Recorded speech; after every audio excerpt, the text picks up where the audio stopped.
Съответно, един мъж има привилегията да се ожени за до 4 жени, след като получи съгласието на настоящата си съпруга наклонена черта съпруги, които след това могат да имат правото да откажат или да поискат развод. Тогава ги задръжте с доброта или ги освободете с доброта, свещеният Коран 2.3.1. Има много възможни мотиви за полигамия, включително безплодието или напредналата възраст на съпругата, необичайно високото либидо на съпруга или нежеланието на съпругата да има сексуален контакт. Какъвто и да е мотивът, полигамията несъмнено е по-добра от хомосексуалните бракове, наложниците и всички сексуални отношения извън брака. Който върши правда, независимо дали е мъж или жена, докато е вярващ, ние непременно ще го накараме да живее добър живот и непременно ще им дадем наградата в отвъдното според най-доброто от това, което са правили. Свещеният Коран 1.6.9.7.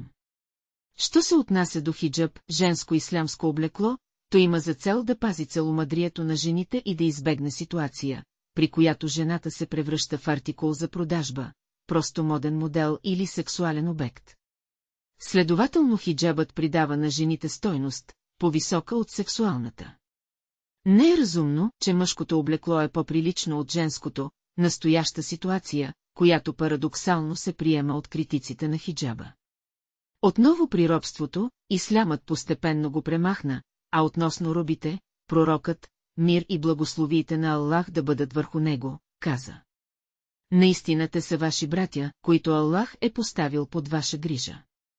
Нека онзи, под чиято опека Аллах постави брат, да го храни от самата храна, която той сам яде, да го облича от самите видове дрехи, които той носи, и да се въздържа от натоварването му с работа, която той не може да понесе.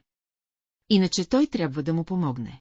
За да насърчи освобождаването на робите, всемогъщият Аллах включи еманципацията на роб в категориите на добрите дела, смяташе го за акт на изкупление и му посвети цял елемент от разходите за закат, задължително даване на милостиня. По същия начин консумацията на алкохол е преустановена.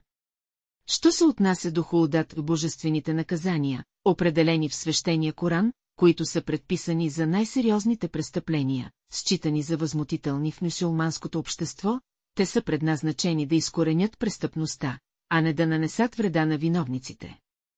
Пророкът Мухамед, Аллах да го благослови и с мир да го дари, казва, човек, който е въвлечен в извършване на прелюбодейство наклонена черта блудство или кражба, междувременно не би бил в състояние на вярност. Така престъплението в исляма е равносилно на раков орган, който трябва да бъде изрязан. В същия контекст добър мюсюлманин се определя според пророческа традиция, като този, от чийто език и ръка другите хора са в безопасност, а истински верен вярващ се определя като този, на когото хората могат да се доверят с честта и имуществото си. Що се отнася до взаимодействието на мюсюлманите с субекти извън обхвата на исляма, те са призовани да установят нормални отношения с немюсюлманите, особено с хората на книгата евреите и християните, към които те трябва да се отнасят любезно, в чиято радост и скръб те трябва да споделят, чии жени им е позволено да се женят и чия храна им е позволено да ядат. Взаимодействието надхвърля отношенията с немюсюлманите и включва околната среда. Следователно е задължението на човека да дезинфекцира околната среда и да се въздържа от упражняване на жестокост спрямо. Съответно, един мъж има привилегията да се ожени за до 4 жени, след като получи съгласието на настоящата си съпруга наклонена черта съпруги, които след това могат да имат правото да откажат или да поискат развод. Тогава ги задръжте с доброта или ги освободете с доброта, свещеният Коран 2.3.1. Има много възможни мотиви за полигамия, включително безплодието или напредналата възраст на съпругата, необичайно високото либидо на съпруга или нежеланието на съпругата да има сексуален контакт. Какъвто и да е мотивът, полигамията несъмнено е по-добра от хомосексуалните бракове, наложниците и всички сексуални отношения извън брака. Който върши правда, независимо дали е мъж или жена, докато е вярващ, ние непременно ще го накараме да живее добър живот и непременно ще им дадем наградата в отвъдното според най-доброто от това, което са правили. Свещеният Коран 1.6.9.7. Що се отнася до хиджаб, женско ислямско облекло, то има за цел да пази целомъдрието на жените и да избегне ситуация, при която жената се превръща в артикул за продажба, просто моден модел или сексуален обект. Следователно хиджабът придава на жените стойност, по-висока от сексуалната. Не е разумно, че мъжкото облекло е по-прилично от женското, настояща ситуация, която парадоксално се приема от критиците на хиджаба. Отново при робството, ислямът постепенно го премахна, а относно робите, пророкът, мир и благословиите на Аллах да бъдат върху него, каза. Наистина те са ваши братя, които Аллах е поставил под ваша грижа. Нека онзи, под чиято опека Аллах постави брат, да го храни от самата храна, която той сам яде, да го облича от самите видове дрехи, които той носи, и да се въздържа от натоварването му с работа, която той не може да понесе. Иначе той трябва да му помогне. Исламът разглежда изчерпателно всички функции, които трябва да изпълнява мюсюлманин. Той учи мъжете какво да наблюдават и изричат по време и след полов акт с жените си. Също така ги учи, че ако една жена е фемензис, съпругът трябва да се въздържа от сексуален контакт с нея до края на менструацията.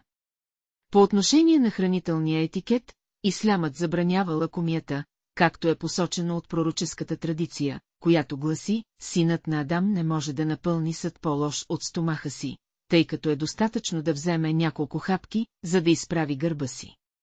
Ако не може да го направи, тогава може да го напълни с 1/3 от храната си, 1/3 от питието си и 1/3 от дъха си.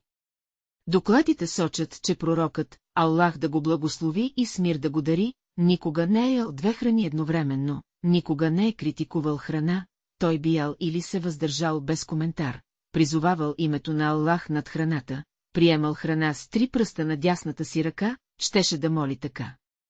О, Аллах, благослови нашата храна и я смени с по-добра, и ако пиеше мляко, той се молеше така. О, Аллах, благослови го и го увеличи, защото нищо не компенсира липсата на храна освен млякото, и накрая, той спираше да яде, докато все още жадуваше за храна.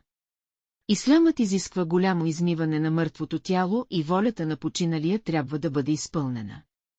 В тази връзка ислямът задължава мюсюлманите да участват в погребението на друг събрат мюсюлманин, да изказват съболезнования на семейството му 3 дни след смъртта и да им осигурят храна през това време. Ислямът призовава мюсюлманите да търсят и разпространяват знания. Задължението да се търси знание се доказва от пророческата традиция, която гласи, стремежът към знание е особено задължение на всеки мюсюлманин, мъж или жена. Ислямът разглежда изчерпателно всички функции, които трябва да изпълнява мюсюлманин. Той учи мъжете какво да наблюдават и изричат по време и след полов акт с жените си. Също така ги учи, че ако една жена е фемензис, съпругът трябва да се въздържа от сексуален контакт с нея до края на менструацията. По отношение на хранителния етикет, ислямът забранява лакомията, както е посочено от пророческата традиция, която гласи, синът на Адам не може да напълни съд по-лош от стомаха си, тъй като е достатъчно да вземе няколко хапки, за да изправи гърба си. Ако не може да го направи, тогава може да го напълни с 1/3 от храната си, 1/3 от питието си и 1/3 от дъха си. Докладите сочат, че пророкът, Аллах да го благослови и с мир да го дари, никога не е ял 2 храни едновременно, никога не е критикувал храна, той би ял или се въздържал без коментар, призовавал името на Аллах над храната, приемал храна с 3 пръста на дясната си ръка, щеше да моли така. О, Аллах, благослови нашата храна и я смени с по-добра, и ако пиеше мляко, той се молеше така. О, Аллах, благослови го и го увеличи, защото нищо не компенсира липсата на храна освен млякото, и накрая, той спираше да яде, докато все още жадуваше за храна. Ислямът изисква голямо измиване на мъртвото тяло и волята на починалия трябва да бъде изпълнена. В тази връзка ислямът задължава мюсюлманите да участват в погребението на друг събрат мюсюлманин, да изказват съболезнования на семейството му 3 дни след смъртта и да им осигурят храна през това време. Ислямът призовава мюсюлманите да търсят и разпространяват знания. Задължението да се търси знание се доказва от пророческата традиция, която гласи, стремежът към знание е особено задължение на всеки мюсюлманин, мъж или жена. Ислямът разглежда изчерпателно всички функции, които трябва да изпълнява мюсюлманин. Той учи мъжете какво да наблюдават и изричат по време и след полов акт с жените си. Също така ги учи, че ако една жена е фемензис, съпругът трябва да се въздържа от сексуален контакт с нея до края на менструацията. По отношение на хранителния етикет, ислямът забранява лакомията, както е посочено от пророческата традиция, която гласи, синът на Адам не може да напълни съд по-лош от стомаха си, тъй като е достатъчно да вземе няколко хапки, за да изправи гърба си. Ако не може да го направи, тогава може да го напълни с 1/3 от храната си, 1/3 от питието си и 1/3 от дъха си. Докладите сочат, че пророкът, Аллах да го благослови и с мир да го дари, никога не е ял 2 храни едновременно, никога не е критикувал храна, той би ял или се въздържал без коментар, призовавал името на Аллах над храната, приемал храна с 3 пръста на дясната си ръка, щеше да моли така. О, Аллах, благослови нашата храна и я смени с по-добра, и ако пиеше мляко, той се молеше така. О, Аллах, благослови го и го увеличи, защото нищо не компенсира липсата на храна освен млякото, и накрая, той спираше да яде, докато все още жадуваше за храна. Ислямът изисква голямо измиване на мъртвото тяло и волята на починалия трябва да бъде изпълнена. В тази връзка ислямът задължава мюсюлманите да участват в погребението на друг събрат мюсюлманин, да изказват съболезнования на семейството му 3 дни след смъртта и да им осигурят храна през това време. Ислямът призовава мюсюлманите да търсят и разпространяват знания. Задължението да се търси знание се доказва от пророческата традиция, която гласи, стремежът към знание е особено задължение на всеки мюсюлманин, мъж или жена. Човечество, и който спаси живота на един, ще бъде все едно, че е спасил живота на цялото човечество, свещеният Коран, 5 часа и 32 минути. Шура, съветник, и вземане предвид на мнението на другия. Аллах Всемогъщият казва, и се консултирайте с тях относно воденето на делата, свещеният Коран, 3.1.5.9.1. И чието дела са въпрос на съвет, свещеният Коран, 4.2.3.8. Ислямът е организирал отношенията на мюсюлманите с други страни и народи. По време на война и мир, както е видно в този стих от свещения Коран, Аллах биде за вас, а не за онези, които не воюваха срещу вас поради религия и не ви изгониха от домовете ви, да им проявявате милост и да се отнасяте справедливо към тях. Ето. Аллах обича справедливите търговци. Свещеният Коран, 6.0.8. На мюсюлманите е наредено да се въоръжават и да бъдат нащрек срещу потенциални врагове, както се потвърждава от този стих, пригответе за тях цялата си, въоръжена, сила и вързани коне, за да оплашите по този начин врага на Аллах и вашия враг, както и други освен тях, които не познавате. Аллах ги познава. Всичко, което похарчите по пътя на Аллах, ще ви бъде изплатено напълно и няма да бъдете унеправдани. Свещеният Коран, 8 часа и 60 минути. Този стих няма за цел да санкционира тероризма или да насърчава враждебност, то по-скоро обхваща модерна военна концепция в смисъл, че подготовката за война предотврати война. Стихът не предоставя на мюсюлманите абсолютно право да се бият, за да не сеят хаос на земята, напротив, става ясно, че подготовката за война и въоръжението се основават на капацитета. Следователно прекомерното въоръжение и притежаването на оръжия за масово унищожение не са изискване. Нещо повече, Всевишният Аллах е този, който определя времето за обявяване на война, идентифицира врага, определя моментите, когато врагът трябва да бъде атакуван и когато трябва да бъде ужасен.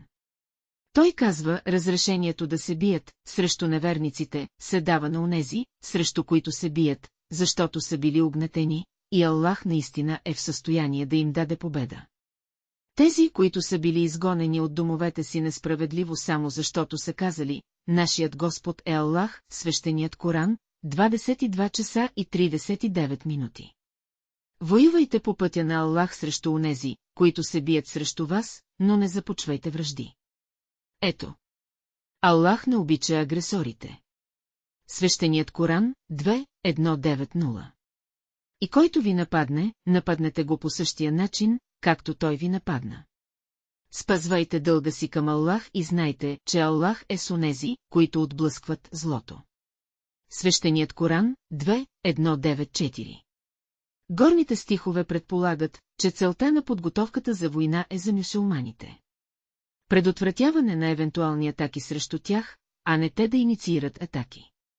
Освен това, когато мюсюлманите са принудени да участват във война, те трябва да се съобразят с заповедта, издадена от пророка Мухамед, мир и благословите на Аллах да бъдат върху него, към неговата армия, в която той заповядва: не убивайте жена, нито дете, нито старец, и не падна дърво, което дава плод. От друга страна, мюсюлманите по силата на следващия стих са насърчавани да реципрочност във връзка с мирни инициативи и подписване на мирни споразумения. И ако те са склонни към мир, склони и ти към него. Свещеният Коран, 8:6-1. Готовността да се приемат мирни предложения трябва да се комбинира с готовността да се спазват заветите. В това отношение всемогъщият Аллах казва в свещения Коран: и спазвайте завета. Ето. От завета ще се иска. Свещеният Коран, 2:1-9-4. В обобщение, ислямът като религия се издига, за да обединява хората, а не да ги разделя, да укрепва, а не да отслабва, да дава радостна вест, а не да. Моментите, когато врагът трябва да бъде атакуван и когато трябва да бъде ужасен. Той казва: разрешението да се бият срещу неверниците се дава на онези, срещу които се бият, защото са били угнетени, и Аллах наистина е в състояние да им даде победа. Тези, които са били изгонени от домовете си несправедливо само защото са казали: нашият Господ е Аллах, свещеният Коран, 22:39. Воювайте по пътя на Аллах срещу онези, които се бият срещу вас, но не започвайте вражди. Ето. Аллах не обича агресорите. Свещеният Коран, 2:1-9-0. И който ви нападне, нападнете го по същия начин, както той ви нападна. Спазвайте дълга си към Аллах и знайте, че Аллах е с онези, които отблъскват злото. Свещеният Коран, 2:1-9-4. Горните стихове предполагат, че целта на подготовката за война е за мюсюлманите. Предотвратяване на евентуални атаки срещу тях, а не те да инициират атаки. Освен това, когато мюсюлманите са принудени да участват във война, те трябва да се съобразят с заповедта, издадена от пророка Мухамед, мир и благословите на Аллах да бъдат върху него, към неговата армия, в която той заповядва: не убивайте жена, нито дете, нито старец, и не падна дърво, което дава плод. От друга страна, мюсюлманите по силата на следващия стих са насърчавани да реципрочност във връзка с мирни инициативи и подписване на мирни споразумения. И ако те са склонни към мир, склони и ти към него. Свещеният Коран, 8:6-1. Готовността да се приемат мирни предложения трябва да се комбинира с готовността да се спазват заветите. В това отношение всемогъщият Аллах казва в свещения Коран: и спазвайте завета. Ето. От завета ще се иска. Свещеният Коран, 2:1-9-4. В обобщение, ислямът като религия се издига, за да обединява хората, а не да ги разделя, да укрепва, а не да отслабва, да дава радостна вест, а не да. Моментите, когато врагът трябва да бъде атакуван и когато трябва да бъде ужасен. Той казва: разрешението да се бият срещу неверниците се дава на онези, срещу които се бият, защото са били угнетени, и Аллах наистина е в състояние да им даде победа. Тези, които са били изгонени от домовете си несправедливо само защото са казали: нашият Господ е Аллах, свещеният Коран, 22:39. Воювайте по пътя на Аллах срещу онези, които се бият срещу вас, но не започвайте вражди. Ето. Аллах не обича агресорите. Свещеният Коран, 2:1-9-0. И който ви нападне, нападнете го по същия начин, както той ви нападна. Спазвайте дълга си към Аллах и знайте, че Аллах е с онези, които отблъскват злото. Свещеният Коран, 2:1-9-4. Горните стихове предполагат, че целта на подготовката за война е за мюсюлманите. Предотвратяване на евентуални атаки срещу тях, а не те да инициират атаки. Освен това, Когато мюсюлманите са принудени да участват във война, те трябва да се съобразят с заповедта, издадена от пророка Мухамед, мир и благословите на Аллах да бъдат върху него, към неговата армия, в която той заповядва: не убивайте жена, нито дете, нито старец, и не падна дърво, което дава плод. От друга страна, мюсюлманите по силата на следващия стих са насърчавани да реципрочност във връзка с мирни инициативи и подписване на мирни споразумения. И ако те са склонни към мир, склони и ти към него. Свещеният Коран, 8.6.1. Готовността да се приемат мирни предложения трябва да се комбинира с готовността да се спазват заветите. В това отношение Всемогъщият Аллах казва в свещения Коран: и спазвайте завета. Ето. От завета ще се иска. Свещеният Коран, 2.1.9.4. В обобщение, ислямът като религия се издига, за да обединява хората, а не да ги разделя, да укрепва, а не да отслабва, да дава радостна вест, а не да